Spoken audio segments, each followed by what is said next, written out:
Madame, Monsieur, bonjour, je suis ravie de vous retrouver pour cette nouvelle semaine d'actualité juridique.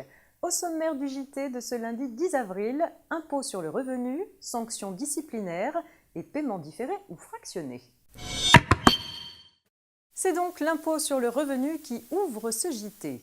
La date limite de dépôt de la déclaration papier des revenus de 2016 est le mercredi 17 mai 2017 à minuit. Si votre revenu fiscal de référence de 2015 figurant sur votre avis d'imposition 2016 est supérieur à 28 000 € et que votre résidence principale est équipée d'un accès à Internet, vous devez obligatoirement déclarer vos revenus de 2016 en ligne. Le service de déclaration en ligne du site impôt.gouv.fr est ouvert à partir du 12 avril 2017. Les contribuables qui télédéclarent leurs revenus bénéficient d'un délai supplémentaire selon le département de leur résidence principale, le 23 mai 2017 à minuit pour les départements 1 à 19 et les non-résidents, le 30 mai 2017 à minuit pour les départements 20 à 49 et le 6 juin 2017 à minuit pour les départements 50 à 974-976. On continue avec un point relatif aux sanctions disciplinaires. Les entreprises et les établissements employant habituellement au moins 20 salariés doivent établir un règlement intérieur comprenant des dispositions en matière disciplinaire, notamment la nature et l'échelle des sanctions que l'employeur peut prendre à l'encontre des salariés.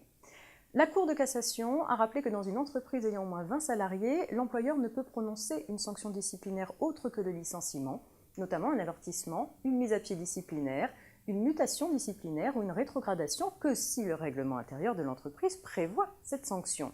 Ainsi, l'employeur d'au moins 20 salariés qui n'a pas rédigé de règlement intérieur ne peut pas prononcer valablement un avertissement à l'encontre d'un de ses salariés.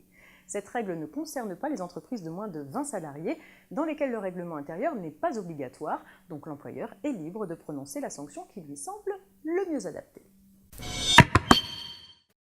Le taux d'intérêt applicable aux demandes de crédit de paiement différé ou fractionné des droits d'enregistrement et de la taxe de publicité foncière est fixé à 1,60% pour les demandes de crédit formulées à compter du 1er janvier 2017.